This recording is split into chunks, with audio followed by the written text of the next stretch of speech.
Assalamualaikum warahmatullahi wabarakatuh. Selamat pagi, semangat pagi. Hari ini masih bersama dengan saya Langga Kusuma di Gebiarkes yang kelima, masih dalam tahapan acara hingga nanti hari Minggu. Tepuk tangan buat Kes yang telah mempersiapkan hingga saat ini, luar biasa. Hari ini kita masuk pada acara talk show bagi ibu-ibu, bapak-bapak yang ingin belajar lebih jauh lagi tentang ekspor dan lain-lain, bisa bergabung bersama kami di Hudkes yang kelima. Hari ini kita kedatangan tamu, yaitu adalah Agus. Agus yang mana? Siap, selamat datang A. Kemudian ada Erwin, selamat datang. Hari ini temanya apa, kita belajar apa? Rahasia ya, di depan ya. Jadi bagi teman-teman, kita undang langsung aja, berikan tepuk tangan untuk Agus dan Erwin untuk berdiri di atas panggung. Tepuk tangan buat Erwin dan Agus. Langsung aja ke atas A. Untuk Teh Mei mungkin ada sedikit jamuan yang bisa kita sajikan Teh. Siap, luar biasa. Di paling pojok Kak. Oke, selamat datang Erwin. Siap, selamat datang Agus. Silahkan duduk di kursi yang telah disediakan. Di paling itu Nah, siap. Oke, berikan tepuk tangan buat Agus dan Erwin. Siap. Jadi hari ini kita akan ngobrol santai, tapi mohon maaf ya, mic-nya cuma 2. Jadi nanti bisa gantian aja. Kang Mas seperti buka wae. Urang nggak bahas naon ya. Campuran naon PA.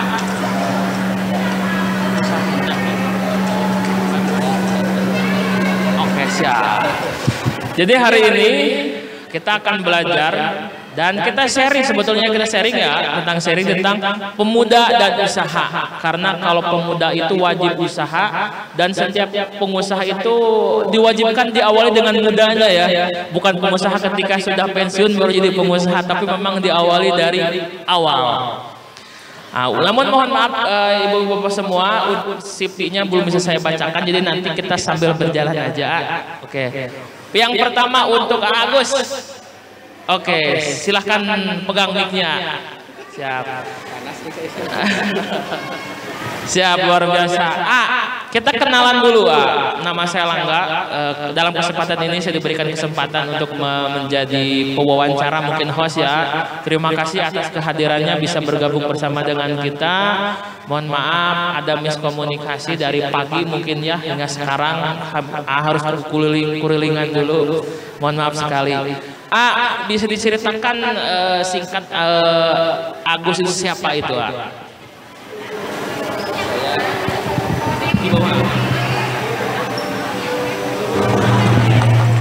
Dites.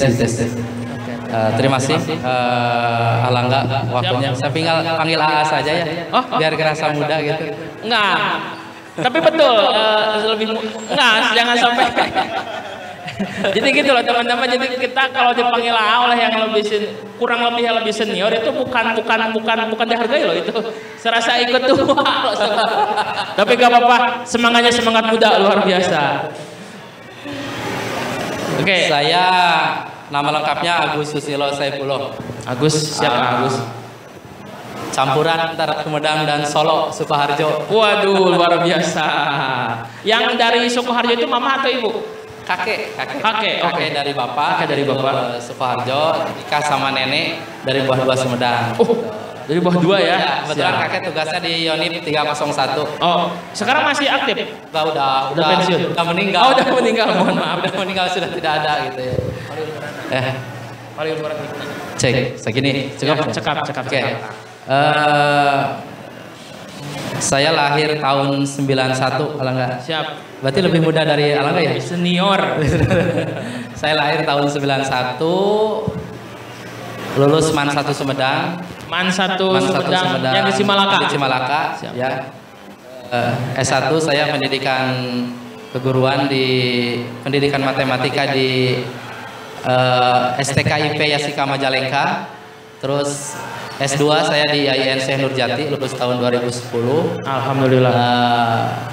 Meskipun saya di dunia pendidikan kuliah, tapi sejak kecil barangkali sejak SD, karena orang tua saya dagang, jadi sudah diajarin dagang. Dari kecil sudah diajarin dagang ya? Sejak SD gitu. Sejak SD. Jadi mama itu jualan kayak macam keripik yang dibungkus, terus kalau ke madrasah itu bawa. Oke. Jadi sambil ngaji sambil jualan. Luar biasa.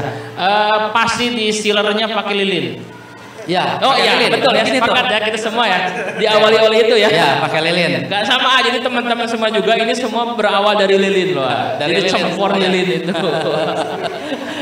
Kalau ya, kalau produk itu saya sampai sekarang pakai lilin sebetulnya. Oke, itu jualan, jadi ke madrasah itu jualan keripik apa itu? Ya, keripik yang pedas, balado, terus yang originalnya. Dulu bilangnya bukan original ya, bahasa sekarang. Yang pedas sama yang nggak pedas, terus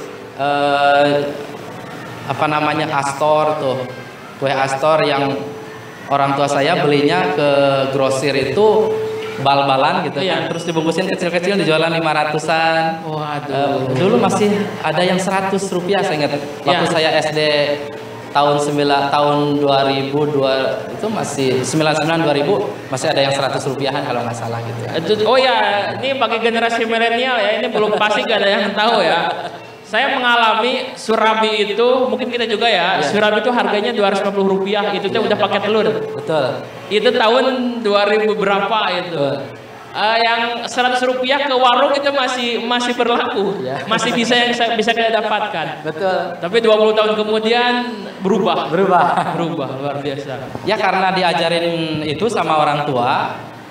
Walaupun saya kuliah di pendidikan, terus kan biasa ya jadi guru honor gitu. Begitu bahkan belum lulus kuliah saya sudah jadi guru honor di sebuah sekolah.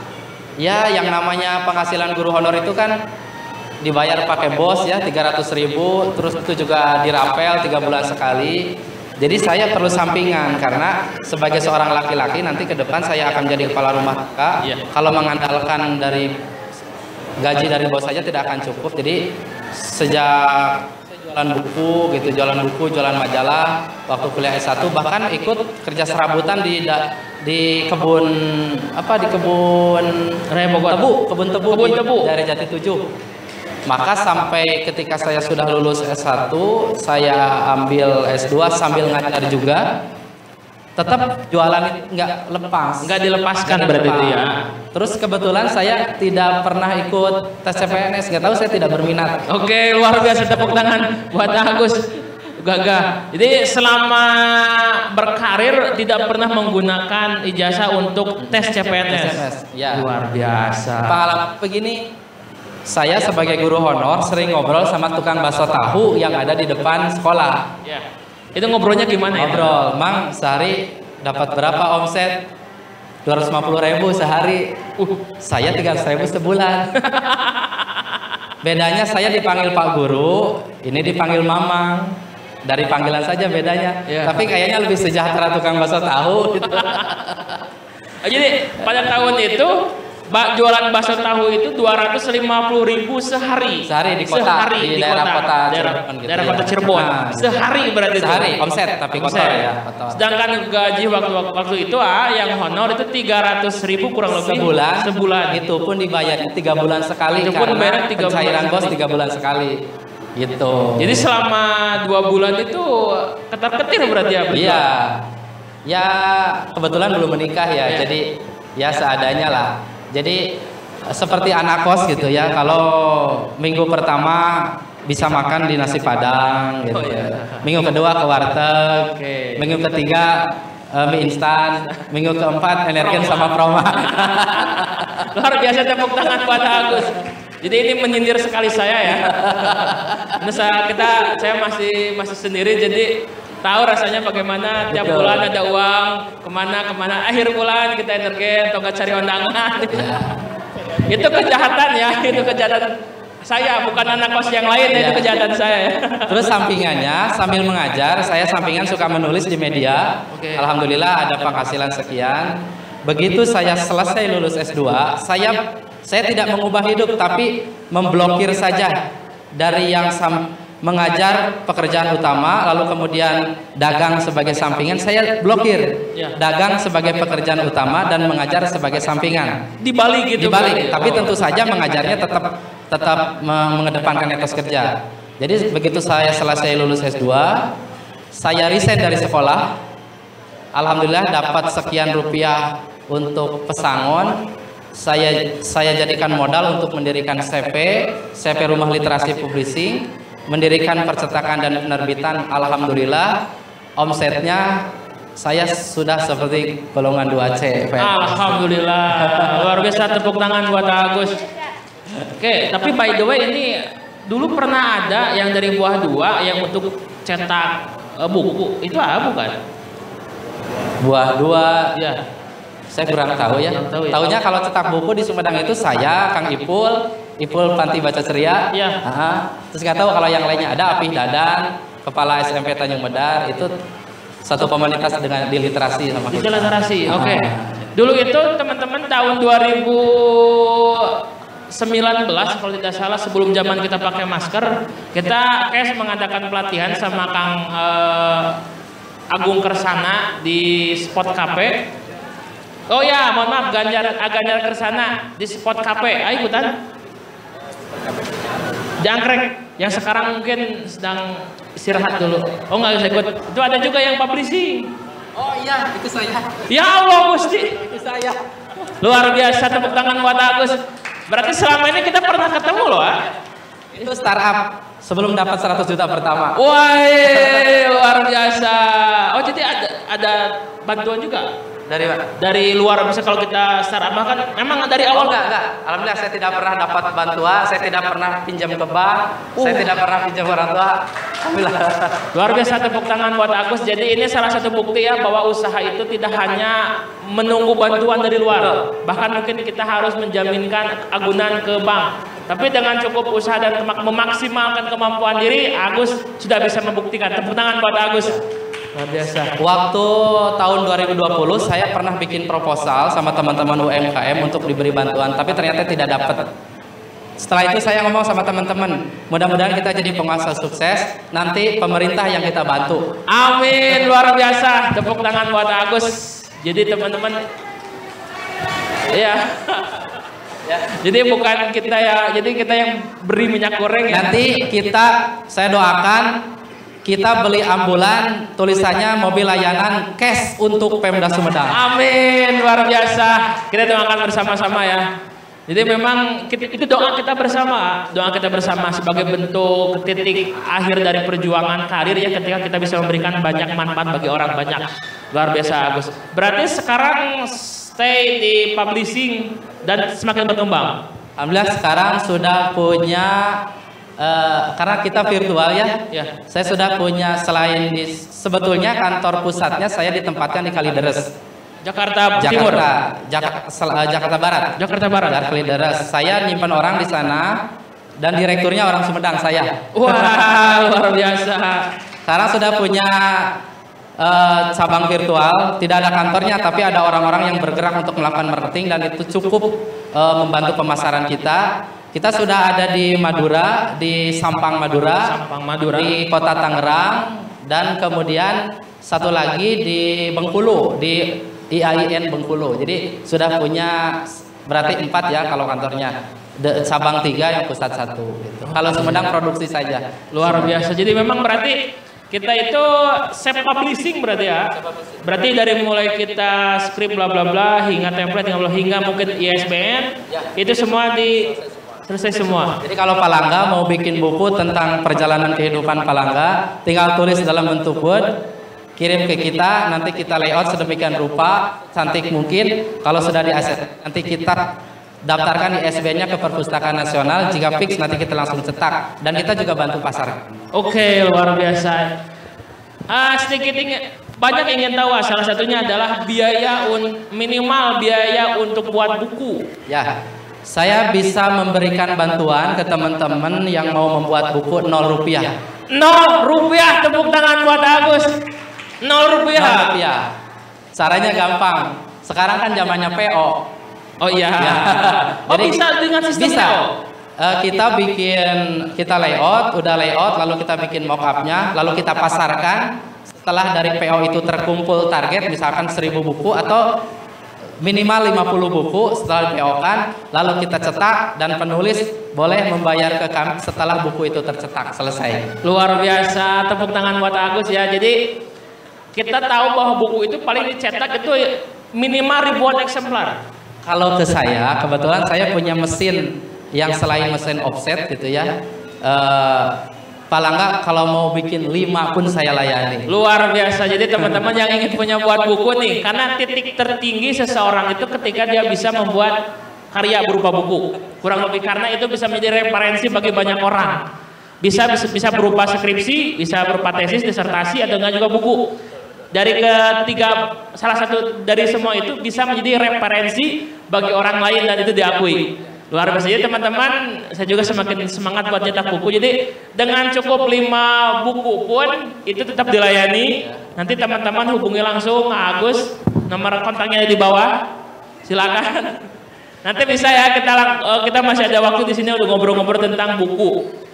Segera cetak, kita karyakan apa yang kita dalam pikiran kita menjadi sebuah karya dan itu bisa menjadi referensi bagi banyak orang. Luar biasa. Tepuk tangan buat Agus. Temennya Pak Langga juga, Pak Dodi Partawijaya itu sedang bikin buku. Wah, Dodi. Oh, emang kenal? Senior saya itu. Oh, siap, luar biasa. Jadi kita punya teman yang sama Dodi ya. Cuma sekarang belum bisa hadir. Lagi nyetak buku. Lagi bikin buku. Waduh, saya ditikung ya. Segera kita susul, kita tilep lagi, luar biasa. Agus, terima kasih. Erwin, kita gabung ya. Siap, ini kenalan dulu, Pak. Nama saya Langga. Berarti saya adalah muridnya Agus, luar biasa. Kita pernah ketemu 2019 sebelum zaman masker. Kita ada acara. Masih ingat sekali itu adalah self publishing dari Buah 2. Namun mohon maaf nomornya mungkin hilang atau juga mungkin nggak di follow up. Padahal itu keren sekali. Mohon maaf Pak, nggak bisa. Kita di grupnya sudah 2019. Oh, ada di grup. Ya Allah Gusti, mohon maaf sekali ya, ternyata kita ada di. Mohon maaf ya, itu jeleknya saya itu jarang silaturahmi itu tuh. Jadi ternyata orang-orang hebat itu ada di Cash semua. Tepuk tangan buat Cash, keren sekali. Erwin, tapi ya, kayaknya familiar loh. Pernah ketemu loh mungkin. Pernah. Kita pernah ngobrol waktu kegiatan di gedung IPP, kalau nggak salah ingat. Ada acara. Ada toga juga ya Bu ya. Dulu ya. Sumedang Creative Hub. Oh, luar biasa. Enggak. Lebih dulu sama Cash dulu. Lebih awal join sama Cash sama hari. Udah lama ya, 2000 berapa ya Bu ya? Sama Cash 2018 ya, di 2018. Legend sekali, luar biasa. Terima kasih kita bertemu kembali. Sama. Mohon maaf mungkin dulu belum save nomor A, belum foto dengan A. Terima kasih sekarang kita bersama dengan kita. Sebelumnya A, kenalan dulu sama teman-teman A. Ya, nama saya Erwin Nugraha. Kebetulan saya sama Mang Agus, sama Kang Ganjar Kersana. Itu kita masih satu lingkungan main lah misalnya. Kita satu ekosistem, satu circle. Batur Ulin gitu ah. Ya, Batur Ulin. Kalau Ganjar kebetulan teman sekolah. Dulu teman sebangku di sekolah. Kalau Ganjar ya teman sekolah waktu di SMA 2. SMA 2 kita 2 tahun kelas 2 sama kelas 3 itu sekelas sama Ganjar. Kalau Mang Agus saya bareng banyak beliau ini kegiatannya di mana-mana. Waduh, luar biasa. Di mana-mana ada nama Agus Susilo. Jadi kalau sama Mang Agus saya bareng di komunitas. Sambil lihat teman-teman ah. Oh ya, komunitas pemuda Persis ada di situ, pengusaha-pengusaha muda. Dakwah pelosok juga kita bareng di situ sama Mang Agus. Kalau saya sendiri, tadi Mang Agus percetakan ya. Percetakan, kalau saya sendiri fokusnya di industri kopi. Industri kopi. Kopi ya, kopi Sumedang khususnya. Ya Allah Gusti, luar biasa. Ini ya makanya kalau di baru ingat ketemu di IPP, betul, luar biasa. Akhirnya ketemu lagi. Mohon maaf Pak, nggak jadi selalu nggak jadi ke. Jadi kafenya itu workshopnya itu di kopi shopnya itu di Cipete. Betul, Cipete. Di apa namanya? Panyingkiran. Cipete, daerah Cipete. Cipete. Ya, daerah itu Cipete. pernah kita mau podcast, cuman mungkin sesuatu hal jadi 2 tahun di ini sekarang dipertemukan kembali dengan ARW. Terima kasih, mohon maaf sebelumnya. Sama. Sedikit diabaikan, mohon maaf Pak. Siap. Kayak banyak perubahan. Ya. Sibuk banget. Kita maklum. Mohon maaf Pak. Ya, tapi kalau meskipun tadi Mang Agus di percetakan fokusnya, saya di kopi, tapi kita punya histori yang sama. Semuanya berawal dari lilin.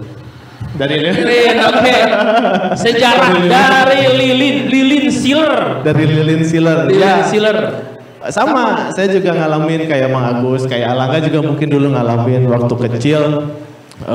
Mama suka bikin kacang goreng, kaneker gitu ya. Terus dibungkusin kecil-kecil, disil pakai lilin gitu ya. Kemudian kita bawa ke sekolah, sambil sekolah saya menanggung baki itu. Iya. Ayah, tapi ngambil dari tetangga itu. Nggak produksi sendiri. Ingat itu kelas 1, kelas 2 SD saya dagang. Kelas 1, kelas 2 SD tuh udah memanggul baki ke sekolah tuh sama kakak saya yang laki-laki. Kita ke sekolah bawa barang dagangan pagi-pagi tuh. Jualan dulu inget banget kaneker sama kacang suuk itu 50 perak dulu. Zaman itu ya ada yang salawe, ada yang 50 dulu. Ya pulang sekolah gitu kan, dihitung ada berapa duit, setor ke si mama gitu. Itu dari kecil emang kayak gitu. Sama kayak Mang Agus juga lingkungan pedagang besarkannya. Ibu saya dagang, bapak saya dagang gitu. Jadi mau nggak mau ya secara tidak langsung udah nyerap gitu ya. Jadi pendidikannya ya didikan dagang. Sampai sekarang alhamdulillah akhirnya bisa mengembangkan bakatku butuh lewat dagang. Dimulai dari bakatku butuh ya. Dimulai dari bakatku butuh. Bakatku butuh. Ya itu sedikit tentang dulu ya. Jadi ada kesamaan histori saya sama Mang Agus berawal dari lilin awalnya. Kalau untuk bisnis sekarang alhamdulillah ini sudah jalan tahun ketiga, mau masuk ke tahun keempat. Kami mereknya Mena Kopi ya. Jadi Mena Kopi ini kami dirikan memang dengan semangat mengangkat Kasummedangan. Karena kopi Sumedang kualitasnya gak kalah baiknya dengan daerah yang lain. Nah, ya aja potensi ini dulu masih jarang yang angkat gitu. Makanya kami berinisiatif untuk menggagas tagline-nya itu sampai sekarang masih 100% kopi Sumedang. Jadi memang benar-benar kami fokus di kopi Sumedang. Bentuk usahanya kami lebih ke produksi produksi untuk memenuhi kebutuhan klien kami, kebanyakan berupa kedai, dan ada divisi juga kita memang jualan kopi langsung ke masyarakat umum, jadi bukan ke kedai, cuman beda produk gitu. Tapi fokus kami di produksi, di home industry. Ya main bisnis paling itu sih yang utama mah. Kalau produksi itu berarti dari mulai pemilahan biji kopi hingga roasting, hingga bubuk. Ya. Dan berarti bukan untuk kalangan pribadi, tapi juga untuk ke toko-toko mungkin itu. Ya betul. Kami resource langsung ngambil bahan dari mulai cherry kopi itu langsung ke petani-petani yang kecil. Karena memang kalau petani-petani besar kan mereka sudah punya buyer ya. Sudah punya buyer. Nah, dulu kami concernnya tuh ke petani kecil yang memang belum punya buyer, yang bingung mau ngejual hasil panennya ke siapa. Karena dari segi kuantitas masih sedikit gitu kan. Dari segi kualitas juga belum stabil, beda sama petani-petani yang besar. Nah, makanya dari 2019 kami mulai, kalau sebelumnya kan kita ngambil ke yang lain dulu. Nah, tapi dari 2019 kami ngambil langsung dari petani. sampai saat ini kurang lebih ada sekitar 9 petani kecil yang jadi mitra kami. Ada 9 petani kecil dengan rata-rata luas lahannya itu satu petani sekitar 1 sampai 2 hektar lah kurang lebih. Nggak lebih dari itu karena memang kecil gitu. Oh, hitungan hektar itu kecil lah? Kecil. Oh, ada yang lebih gede berarti? Ya, karena kalau biasanya gini kapasitas kemampuan olah petani di Sumedang itu maksimal 2 hektar itu sama 1 orang maksimal. Kalau lebih dari 2 hektar mau ketanagaan lah bahasa orang lama gitu. Jadi nggak akan tercover dengan baik. Nah rata-rata makanya ada 9 petani kurang lebih yang sekarang jadi mitra kami dengan luas lahan 1 sampai 2 hektar. Berarti kalau kami klaim luas garapan lahan mitra kami sekitar 18 sampai 20 hektar lah. 20 hektar. Ya, lebih 20 hektaran. Dengan kapasitas produksi kalau kita asumsikan 1 hektar sekitar 1 ton ceri, ya berarti sekitar 20 ton ceri yang nantinya akan menyusutkan. Karena ceri kopi ini kita olah lagi sampai akhirnya bisa berupa kopi mateng itu susutnya sangat banyak sekali. Jadi dari 20 mungkin hilang 1/5-nya, jadi sekitar 20% sisanya. Sekitar 4 ton lah sisanya. Oh, berarti dari 20 ton tuh hilang hampir 16 ton berarti ya? Ya, banyak sekali susutnya memang. Kopi memang kayak gitu. Berarti untuk beli cerinya itu harga murah berarti? Ya, nah ini kami merasa ini suatu kebanggaan. Kami ingin bercerita sedikit tentang program-program kami terhadap petani kecil, petani kopi di Sumedang. Jadi memang harga kopi kan terikat di terminal. Kalau sambil lihat. Oh ya. Gak biasa depan kamera. Gak biasa. Tangan buat Erwin. Magic yang pertama kali ya? Ya. Oke, siap. Terima kasih ya. Ya. Pertama kali sama Alang enggak? Oh iya. Kedua gitu. Ya. Jadi meski harga kopi itu kan terikat terminal, untuk kopi Robusta itu di New York, Arabica di London. Nah tapi uniknya harga kopi di Indonesia tidak terlalu berpengaruh terhadap harga terminal. Tapi tetap ada pengaruhnya. Ketika kemarin harga terminal sedang tinggi, kopi di Sumedang juga tinggi. Nah tapi harga terminal rendah, kopi di Sumedang juga ada ikut rendah gitu. Cuman pengaruhnya tidak langsung kontan, tapi ada pengaruhnya.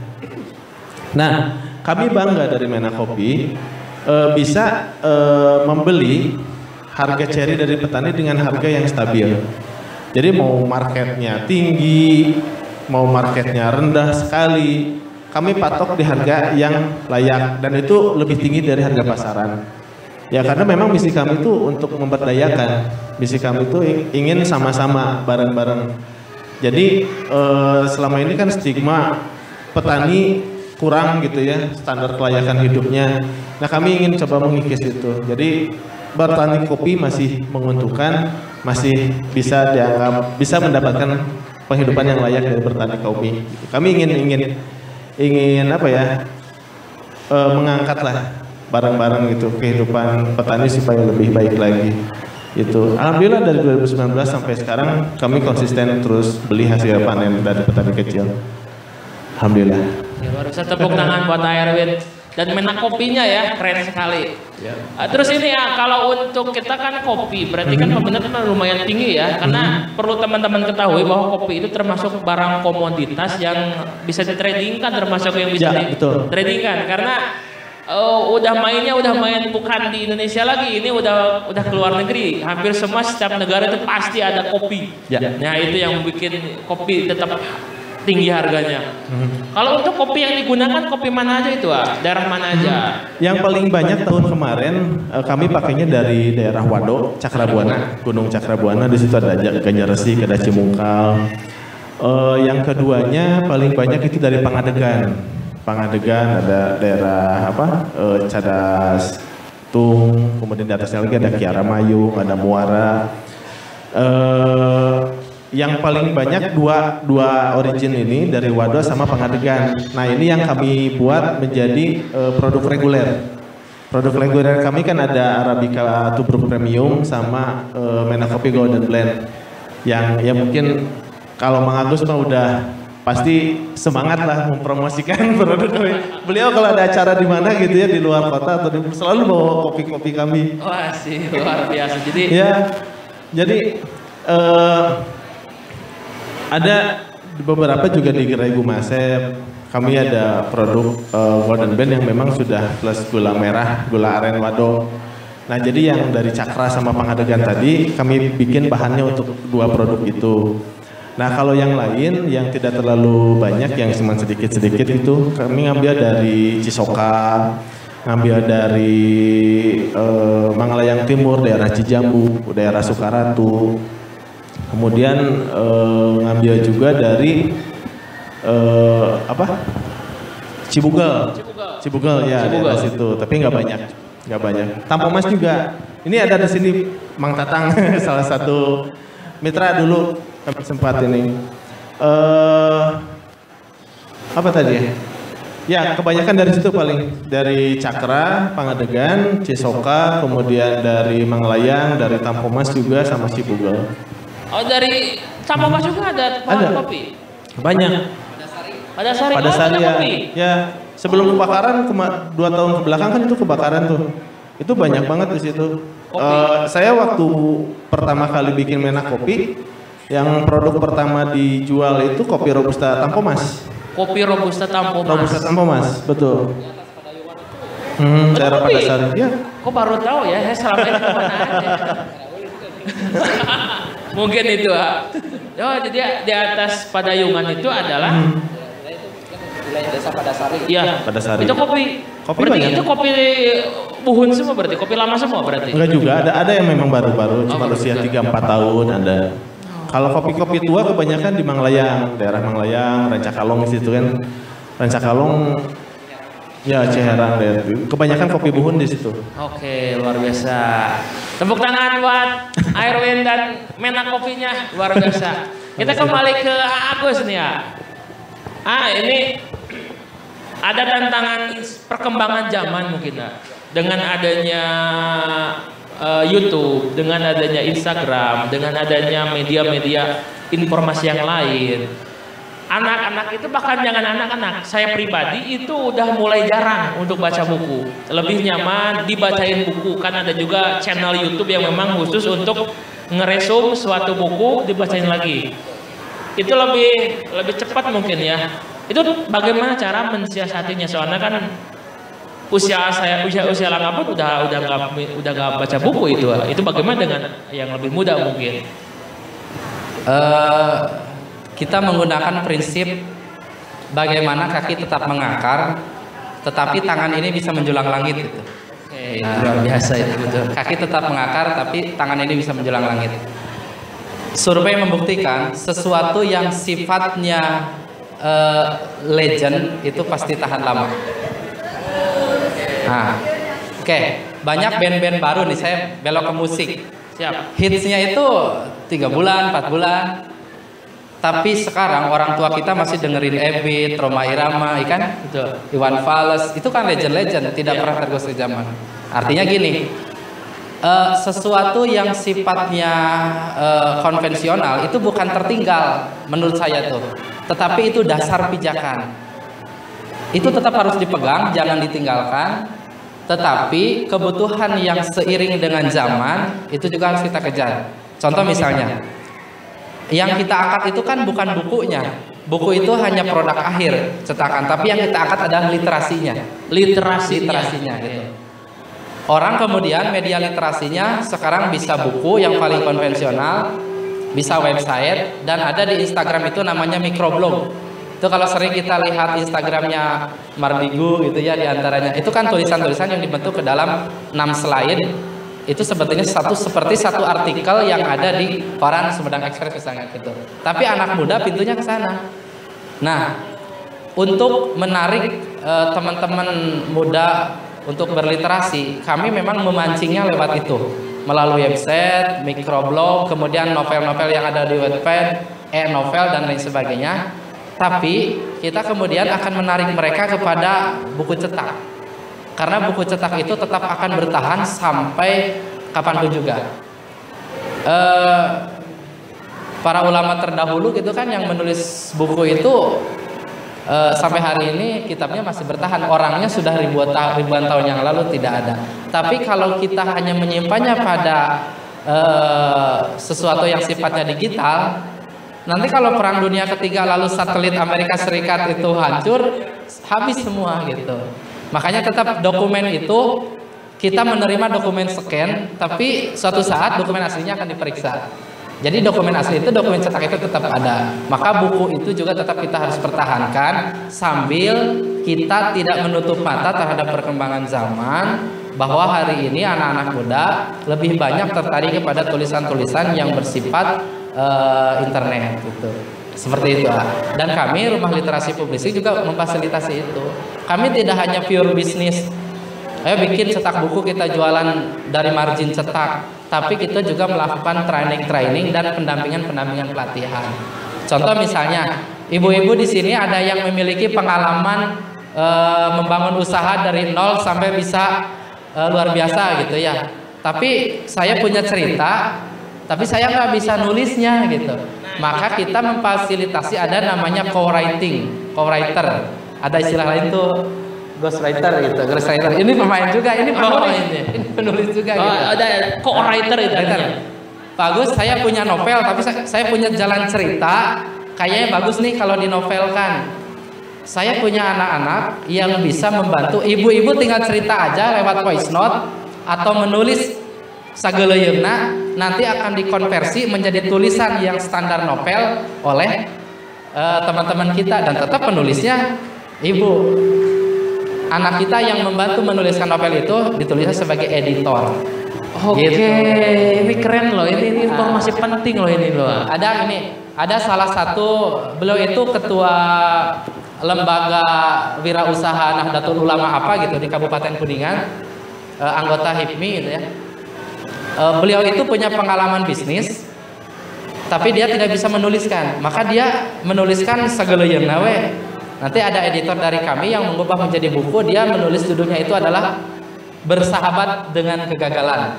Nah, itu bisnisnya beberapa kali rugi. Sekarang sudah menemukan jalannya, dan alhamdulillah menjadi pebisnis yang sukses dan bahkan menjadi mentor-mentor UMKM di Kabupaten Kuningan. Dia ingin menceritakan itu, tapi Kak Agus saya nggak bisa nulis. Tenang, saya punya teman yang bisa bantu.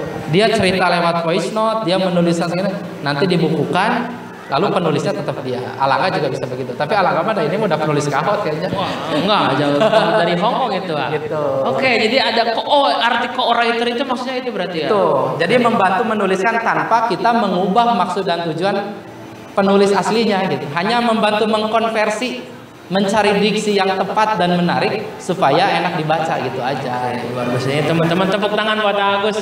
Exciting, luar biasa. Gini ya, kebetulan ada teman namanya Lia Sylvia Dewi, ya, duta yang literasi. Ya, duta literasi sudah. Nah, kita pernah ngobrol sebentar.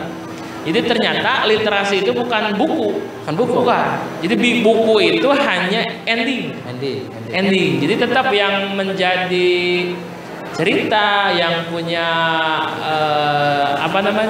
alur sebuah novel dan lain-lain, itu literasinya di sana. Salah satunya di sana. Jadi buku itu hanya produk akhir. Jadi yang paling penting itu adalah literasinya. Dan itu baru saya sekarang, artinya buku itu suatu hari nanti mungkin akan hilang. Tapi buku itu wajah literasi. Seperti ini, budaya itu luas. Ya. Tapi kenapa banyak orang yang budaya itu seni? Nah, padahal budaya itu tidak hanya seni saja, tapi mau tidak mau dunia mengakui bahwa seni itu adalah wajah dari kebudayaan. Betul. Wajah terdepan. Literasi itu luas, tapi buku itu wajah terdepan dari literasi. Tapi ketika kita masuk ke dunia literasi sendiri, tidak hanya sekedar buku ternyata. Ketika kita masuk ke dalam kajian-kajian kebudayaan, tidak hanya seni ternyata. Di sana ada teknologi, ada bahasa, ada agama, ada pertukaran perkawinan antar suku dan lain sebagainya. Seperti itu. Oke, luar biasa. Akhirnya selain tantangan untuk dengan perkembangan teknologi, berarti tinggal kita bagaimana caranya meningkatkan minat masyarakat untuk berliterasi mungkin gitu, Berarti itu bagaimana cara meningkatkan animo masyarakatnya itu, Sebetulnya ya kalau saya berbicara penerbitan, kalau kita udah masuk ke dunia penerbitan, itu segmennya lebih luas lagi. Tidak umum, saya juga tidak melayani semua penulis. Misalnya ada orang main kopi. Ternyata kalau sudah masuk kopi, luas juga. Oh, saya mah mainnya di perkebunan. Saya mainnya di proses, di processing. Saya mainnya di pemasaran. Jualan jamur kan juga gitu, ada yang petaninya, ada yang jadi distributornya, ada yang dagangnya. Ketika Mas Langga juga masuk ke dunia penerbitan, saya di dunia penerbitan membantu teman-teman penulis, tapi saya boleh mengatakan bahwa saya spesialis penulis pemula dan serta guru dan dosen. Makanya saya terima ada guru dan dosen yang ingin mencetak buku, tapi kebutuhannya hanya untuk kenaikan angka kredit. Tapi itu kan nggak banyak kebutuhannya, paling maksimal 10. Saya layani 10. Terus ada guru, siswa, atau masyarakat umum yang baru belajar menulis, saya bantu. Jadi penerbitan kami, saya katakan bahwa penerbitan CV Rumah Literasi Publishing adalah spesialis membantu penulis-penulis pemula. Bahkan kalau nanti penulisannya sudah lebih baik daripada sebelumnya, kita akan bantu promosikan ke penerbit-penerbit mayor seperti Erlangga, Proyumedia dan sebagainya seperti itu. Tapi sebelumnya harus ada terbitan-terbitan dulu dari penerbit-penerbit seperti kami gitu. Oke, luar biasa. Ini saya semangat untuk belajar berliterasi lagi dan menjadi, karena kebanggaan tersendiri loh ketika kita bisa punya buku. Jadi merasa lebih gagah gitu. Kalau Pak Langga ngisi acara, kebetulan saya kehabisan buku nih. Kebetulan selain penerbit juga saya penulis. Saya sudah menulis 13 buku. Cuman habis stoknya, mohon maaf stoknya habis. Jadi biasanya kalau jadi pemateri, Pak Langga pasti sering jadi pemateri. Ketika ada yang nanya, hadiahnya kan buku. Kan itu enak. Itu lebih mohon maaf deh, hari ini stok bukunya habis. Belum cetak lagi. Jadi amazing sekali teman-teman ya. Jadi memang kita Langga terlalu abai. Saya terlalu abai dengan buku. Padahal justru malah sebetulnya saya sendiri dari awal tuh buku udah banyak yang dibaca, tapi belum dijadikan suatu referensi bagi orang. Dari hari ini saya sendiri menjadi lebih semangat lagi untuk bisa belajar lagi. Jadi nanti mohon bimbingannya. Bismillah segera nanti ada buku cerita sejarah Kusuma gitu. Bismillah ya, kita doakan sama-sama ya. Luar biasa. Ini kita ke Airben lagi nih ya. Saya mic-nya cuma 2 ya. Jadi tanya bisa tektokan ya, tapi gak apa-apa. Ini ya, tadi mohon maaf ya. Sebetulnya ketika tadi saya bilang kopi Buhun itu sebenarnya adalah sebuah merek loh sebetulnya. Ya awalnya bukan merek, cuman dimerekkan. Oke, awalnya dimerekkan. Oke. Ya, itu kan Buhun itu kan tua, kata ya, kata dasar sebuah diksi kan. Buhun gitu loh. Yang artinya lama gitu. Legend udah saya lama. Siap. Yang kita bahas mungkin ini ya, artinya gini. Merek kopi itu banyak. Bahkan teman-teman saya pun yang bergerak di bidang kopi itu ada. Dan bukan lebih dari satu. Ada kopi A, kopi B, kopi C, kopi D. Itu cara pemasarannya bagaimana kan? Jenuh loh sebetulnya. Hampir di setiap tikungan itu kopi shop.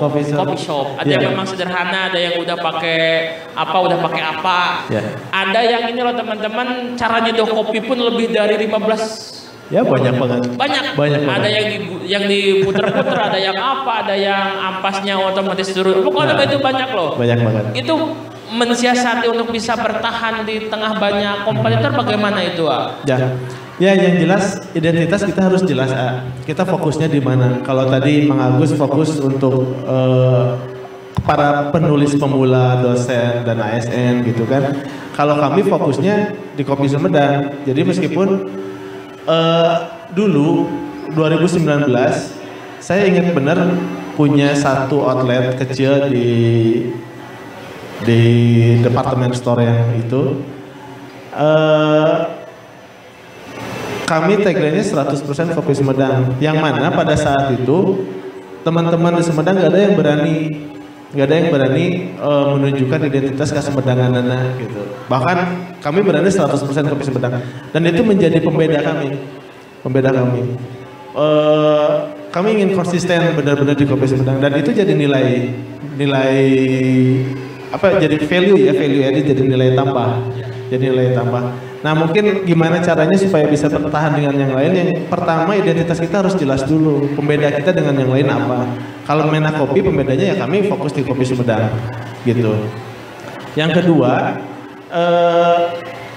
ya kita harus pintar-pintar melihat peluang. Ketika teman-teman fokusnya di kedai, kami tempo hari udah bikin produk yang siap minum.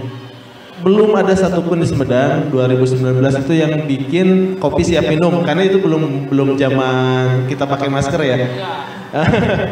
Nah itu kami bikin. Jadi kita harus pintar-pintar melihat peluang dan prediksi ke depannya ini bakal apa yang bakal pirameun gitu. Nah 2019 ketika teman-teman fokus ke kedai, ke hasil seduhan, kami sudah bergeser ke kopi siap minum. Dan itu satu-satunya dulu 2019. Nah ketika masuk ke masa COVID-19, kedai-kedai banyak yang sepi, tutup bahkan. Akhirnya kan teman-teman bergeser barulah mereka bikin kopi siap minum. Nah pada saat itu kami merasa, sudahlah berarti market ini sudah tidak bagus lagi. Kami geser produknya ke kopi saset yang itu alhamdulillah bertahan sampai sekarang gitu. Jadi kita harus selalu satu langkah di depan, Alangga. Jadi teman-teman nih sekarang, kalau kami udah berpikir 1-2 langkah ke depan, ini 2-3 tahun ke depan bakal rame apa? Kami siapkan fondasi dari sekarang, fondasinya. Nah termasuk sekarang yang sedang Mena Kopi jalankan, kami persiapan untuk membuat roastery, tapi memang khusus untuk produk-produk kopi-kopi specialty. Kopi specialty itu kan kopi kualitas yang bagus, kualitas yang paling bagus lah saat ini. Di Sumedang belum ada kopi specialty, tapi percayalah, sekitar 2 tahun ke depan, ini di mana-mana orang akan ngomongnya kopi specialty. Kayaknya kami Mena Kopi dari sekarang sudah mempersiapkan diri, dari mulai alat-alat lab, kami mulai lengkapi gitu untuk memang menunjang produksi ke kopi-kopi specialty gitu. Kopi specialty itu specialty. Kita kan tahu ada grade-grade ya kopi, ada grade komersial yang biasa dibikin bahan-bahan kopi instan gitu. Kemudian ada grade premium yang biasa diseduh-seduh manual di kedai-kedai. Nah di atas itu ada grade specialty. Grade specialty ini grade yang paling bagus, yang dari cita rasanya, dari kualitas bentuk kopinya itu memang bagus. Ya kualitas paling oke lah dibanding dengan grade-grade yang lain. Nah tren ini sekarang lagi rame di Asia, kayak di Jepang, Korea, di Eropa, di Amerika juga. Dan biasanya berdasarkan pengamatan kami sebelumnya itu untuk sampai ke Indonesia butuh waktu sekitar 1 tahun tren itu masuk ke Indonesia. Berarti kita ketinggalan? Ya, kita mungkin ketinggalan 1 atau 2 tahun. Tren di luar ramai dulu, happening dulu, merata, baru masuk ke Indonesia. Biasanya seperti itu. Nah itu yang saya lakukan, Alangga. Yang Mena Kopi lakukan. Jadi ketika teman-teman fokus apa, saya udah outlook keluar, udah benchmarking, udah nyari nih. Teman-teman di luar lagi ramainya apa, di luar negeri. Nah, kami coba adaptasi di sini. Termasuk itu, rencana Mena Kopi tahun ini insya Allah kita akan merilis roastery yang memang fokus di specialty, namanya Mena Kopi Specialty Roastery. Mena Kopi Specialty Roastery. Roastery Ya, luar biasa. Tepuk tangan buat Erwin dan Mena Kopinya luar biasa. Jadi memang gak ada endingnya ya, berarti kan seperti hari tadi disampaikan oleh Agus bahwa ternyata tetap kaki mengakar, langit tetap tangan menjulang langit. Artinya kopi itu dari lama tapi wajib mengikuti perkembangan zaman. Buku itu adalah legend dan tetap mengikuti perkembangan zaman. Luar biasa sekali. Tepuk tangan sekali lagi buat Erwin dan Agus. Teh Mei, kita ada door prize nggak? Boleh? Kita korbankan Kibana, nggak apa-apa Kang.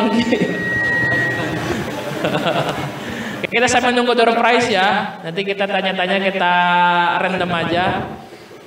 Ya teman-teman, mohon maaf yang di atas dan juga yang sedang berbelanja di supermarket. Hari ini kita sedang melakukan talk show dengan Agus dan Erwin. Agus itu spesialis self publishing, kemudian Erwin itu untuk Mena Kopi. Ya teman-teman bisa ke kopi shopnya yang di Cipete ya. Cipete luar biasa dan bertahan luar biasa, tepuk tangan. Jadi ketika jangan kita bicara orang lain ya. Kafe teman saya pun itu 1, 2, 3 hilang. Tapi kopi shopnya Erwin bertahan dan berkembang luar biasa.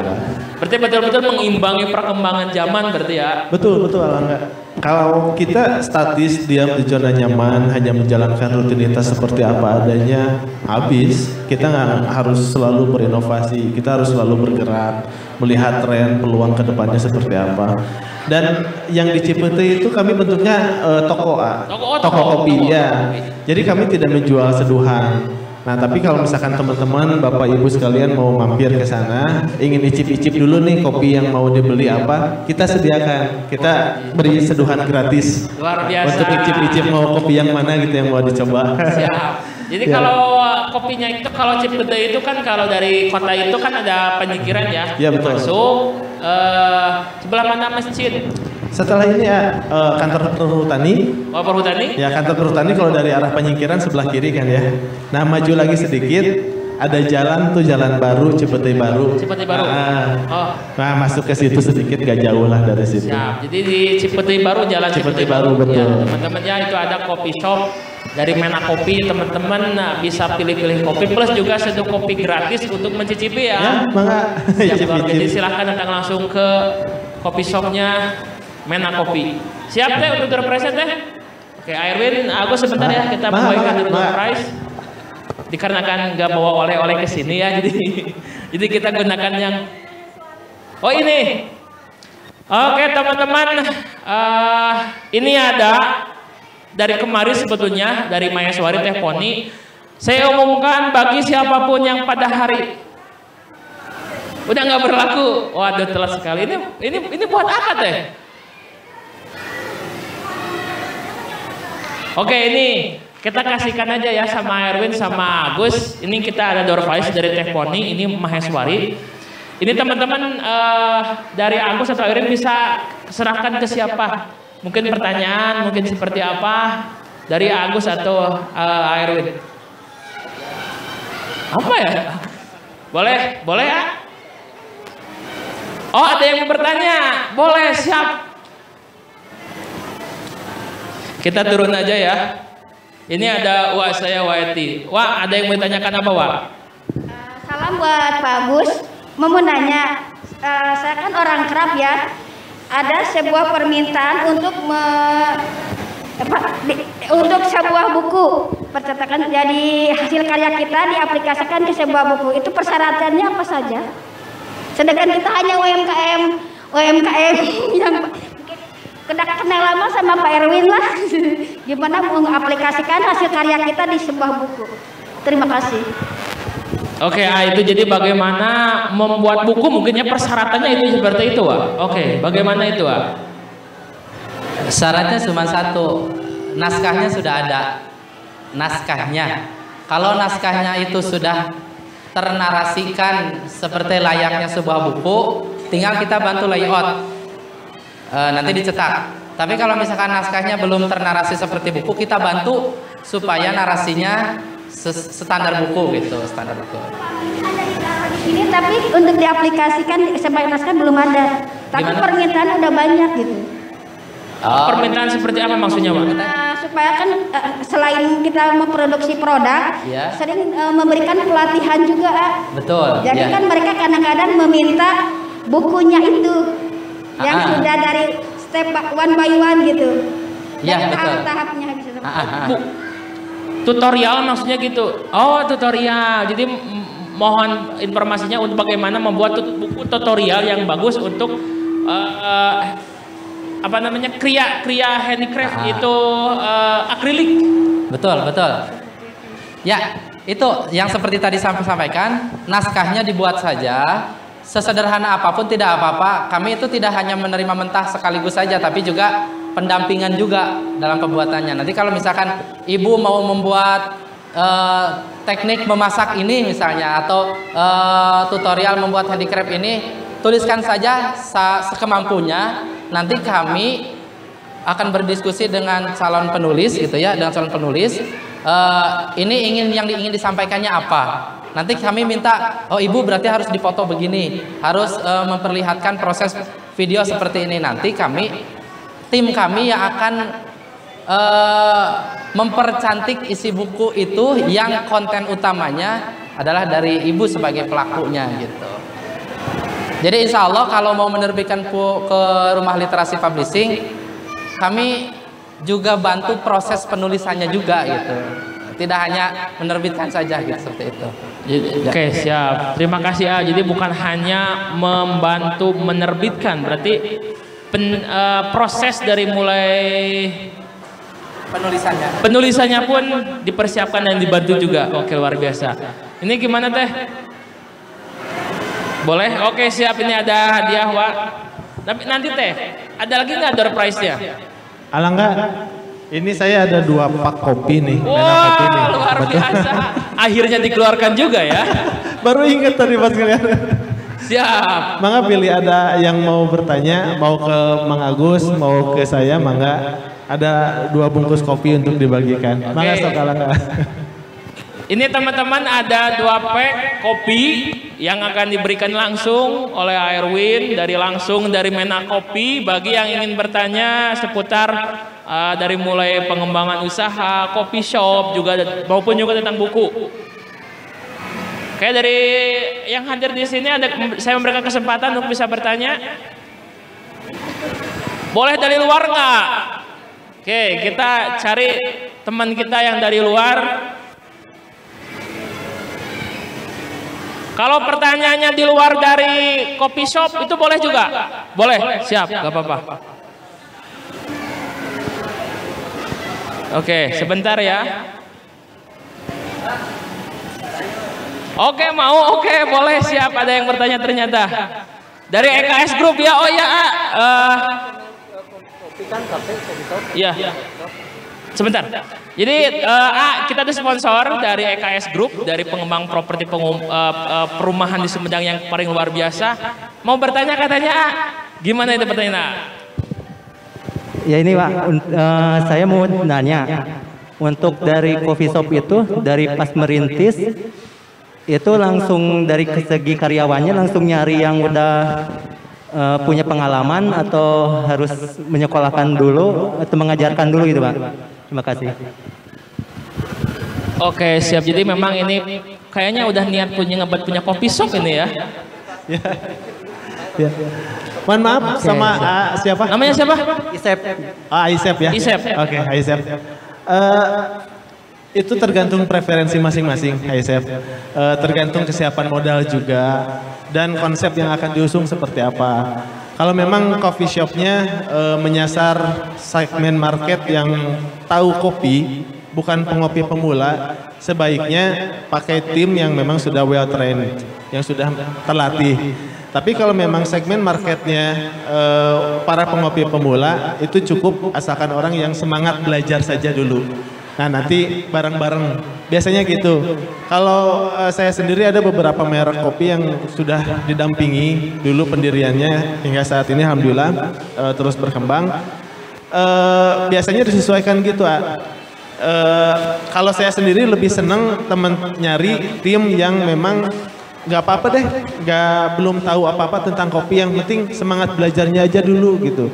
Bahkan tim Mena Kopi sampai dengan saat ini yang benar-benar paham tentang kopi cuman saya aja sendiri.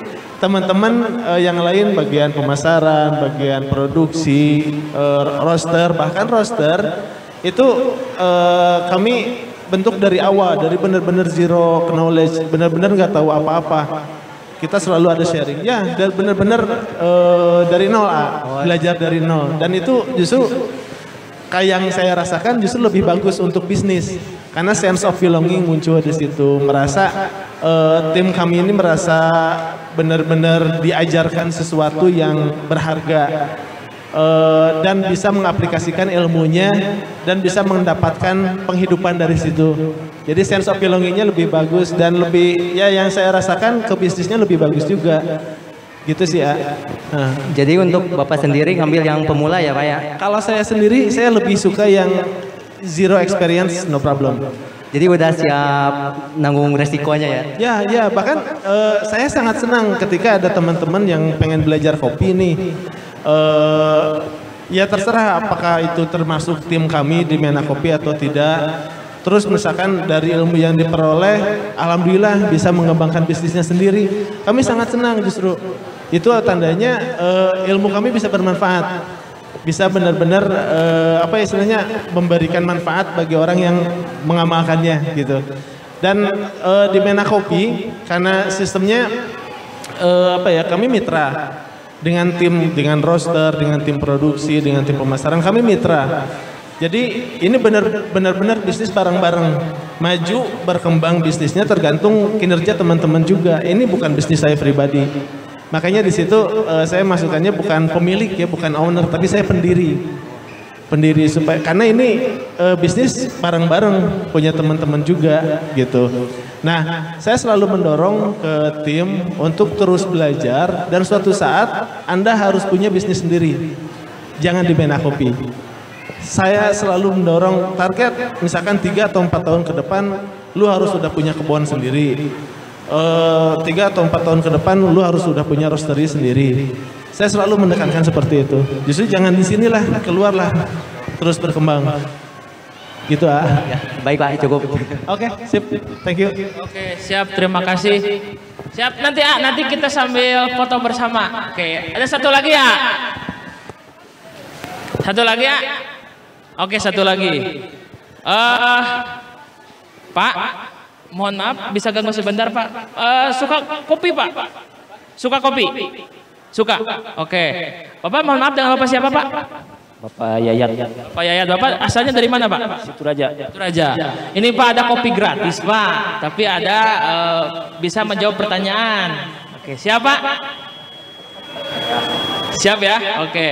Pak, hari ini kita kan ada Gebyarkes, komunitas ada Gebyarkes, gelar produk dari teman-teman anggota kami. Kepanjangan KES apa Pak? Komunitas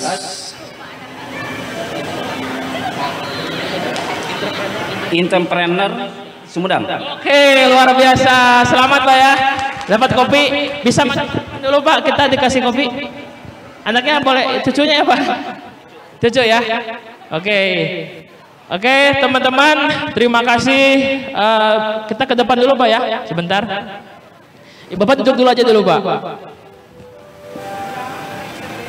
Oke, untuk Erwin terima kasih dan Agus terima kasih telah menyempatkan waktu bersama dengan kita pada hari ini. Terakhir kita closing statement.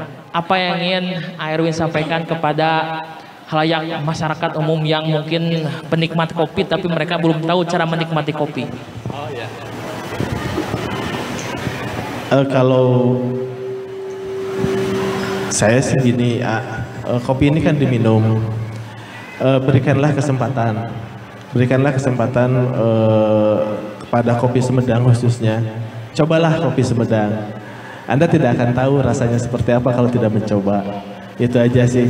Dan dari situ lambat laun pasti akan terpancing keingintahuan. Oh ternyata Sumedang punya kopi.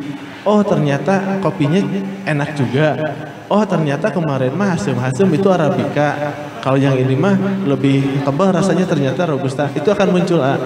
Jadi awalnya berikanlah kesempatan. Silakan coba dulu kopi Sumedang. Mau kopi manapun dari merek apapun silakan. Yang penting cobalah kopi Sumedang. Dari situ Anda akan tahu kualitas kopi Sumedang seperti apa. Oke, itu aja. Luar biasa. Terima kasih Erwin. Dari Agus closing statement. Apa yang ingin sampaikan kepada para pemuda di Sumedang? Saya ingin komunitas seperti kita ini 10 tahun yang akan datang menjadi penduduk mayoritas di Republik ini. Amin. Ya. Wah, luar biasa sekali itu doanya ya. Jadi saya suka mendoktrin anak-anak SMA, SMK, aliyah yang sudah kelas 3. Jangan berpikir kalau sudah lulus itu bikin surat lamaran, datang ke Bekasi, ke Cikarang, enggak. Kita di kampung kita pun kalau mau tekar pasti ayah jalan pi usahain. Wah, luar biasa. Allahu Akbar. Terima kasih Oke teman-teman hadirin, terima kasih untuk Erwin, Agus meluangkan waktunya. Terima kasih untuk kita semua. Terima kasih kepada Menakopi yang telah mensponsor, yang telah memberikan door prize, dan juga Maheswari. Terima kasih. Hari ini untuk sesi talk show-nya kita akhiri. Untuk Setelah ini kita ada mukbang, ada juga talkshow juga, dan besok kita masih lanjut acara. Terima kasih luar biasa. Teman-teman mohon maaf bila ada kesalahan, saya tutup. Wassalamualaikum warahmatullahi wabarakatuh. Kita foto dulu,